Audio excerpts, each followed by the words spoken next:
नमस्कार दोस्तों, आज हम जो है रीत काल यानी कि श्रृंगार काल के बारे में आप लोगों को बताएंगे। क्योंकि आचार्य रामचंद्र शुक्ल ने संवत 1700 ईस्वी से 1900 तक जो है इस काल को रीत काल अथवा उत्तर मध्य काल नाम से संबोधित किया। इस काल में जो है मुगलों के वैभव और उनके पराभव, अंग्रेज़ों का उदय, कि अंग्रेज़ों का शुरुआती दौर था, अंग्रेज़ों का भारत में आने का शुरुआती दौर था। तो इस बारे में जो है विवेचना की गई है, जिसमें से जो मुस्लिम शासक थे, मुग़ल शासक थे, वो जो है उनका वैभव पराकाष्ठा चरम पर थी, धीरे धीरे वो नीचे आ रहे थे। अंग्रेज़ जो है भारत आना शुरू कर दिए थे। तो हमारा हिंदुस्तान भी जो है अलग अलग गतिविधियों में बड़ा संशय में था। और तब उस दौर में जो जितने कवि थे, जो लेखक थे, रचनाकार थे, वो जो है अपने अपने एक अलग उनका एरा था, अपने अपने ढंग से जो है वह कविताएं, चाहे वह काव्य हो या गद्य हो, लिखते थे। तो हम अभी बात कर रहे हैं रीत काल, जिसको हम श्रृंगार काल भी कहते हैं। रीत काल को जो है कई भागों में विभाजित किया गया था, जो आपकी स्क्रीन पर दिख रहा होगा कि एक है रीत मुक्त काव्य, एक रीत सिद्ध काव्य, एक फिर है रीत मुक्त काव्य।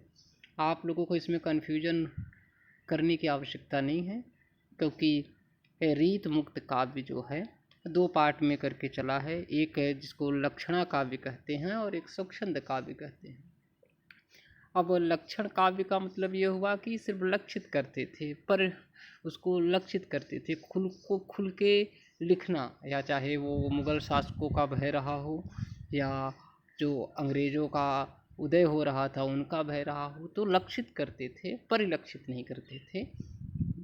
परंतु उसी काल में एक ऐसा समय भी आया कि जब स्वच्छंद काव्य लिखा जाने लगा, अर्थात चाहे वो मुग़ल शासक हों या अंग्रेज़ शासक हों, उनके बारे में जो है खुल के लोग बोलने लगे, खुल के सामने आने लगे। तो इसलिए जो है रीत मुक्त काव्य के जो है दो पार्ट बनाए गए। और एक तीसरा है रीत सिद्ध काव्य, जिसको लक्ष्य काव्य भी कहा जाता है। तो लक्ष्य काव्य में जो है कोई एक विषय चुना जाता था और उसको लक्षित करके जो है उस पर रचनाएं लिखी जाती थी। तो आपको ये तीनों समझ में आ गया होगा। तो हम आगे बढ़ते हैं और आपको बताते हैं कि इन तीनों जो है काव्य में, इनके तीनों काव्य के कौन कौन से रचनाकार थे। तो सबसे पहले हम रीत मुक्त काव्य की तरफ चलते हैं, जिसको लक्षणा काव्य भी कहा जाता है। तो रीत मुक्त काव्य में जो है चिंतामणि, जो एक जाना पहचाना नाम, केशवदास, मतेराम, देव,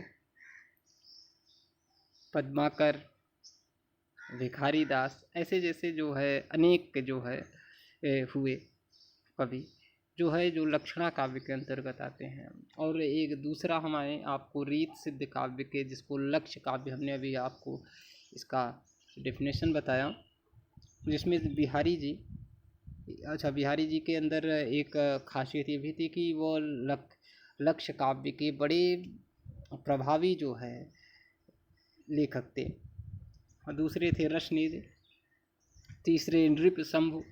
नेवाज ने भी जो है लक्ष्य काव्य में बहुत ढेर सारी रचनाएं लिखी। हो सकता है कि आजकल के बच्चों को कम मालूम हो नेवाज के बारे में, मगर कभी आप नेवाज को पढ़िए तो आपको मालूम चलेगा कि उन्होंने लक्ष्य काव्य में बड़ा जो है निडर होकर कविताएं लिखी हैं। और तीसरा हम आपको करते हैं कि रीत मुक्त काव्य, जिसको आप अभी हमने पीछे बताया कि स्वच्छंद काव्य भी कहा जाता है, जिसके लेखक जो है घनानंद थे। घनानंद के बारे में आप सब परिचित होंगे। एक आलम के बारे में ज़्यादा कोई आप लोगों को हो सकता है, जब जो बच्चे पढ़े होंगे उनको मालूम होगा, लेकिन ज़्यादा बच्चों को मालूम नहीं होगा। लेकिन बहुत अच्छे जो है लेखक थे। तीसरे ठाकुर दास, बोधा, दिजदेव, ऐसे अनेक जो है हुए स्वच्छंद काव्य के भी लेखक। तो इन लोगों ने जो है रीत काल को जो है एक नया आयाम दिया, और भारतीय यहाँ आयाम ही नहीं दिया, भारतीयता को अपनी कविताओं में, अपनी रचनाओं में जो है परिलक्षित भी किया, जिससे भारतीयता का बोध होता है। तो आज के लिए सिर्फ इतना ही, मिलते हैं अगले किसी वीडियो में। धन्यवाद।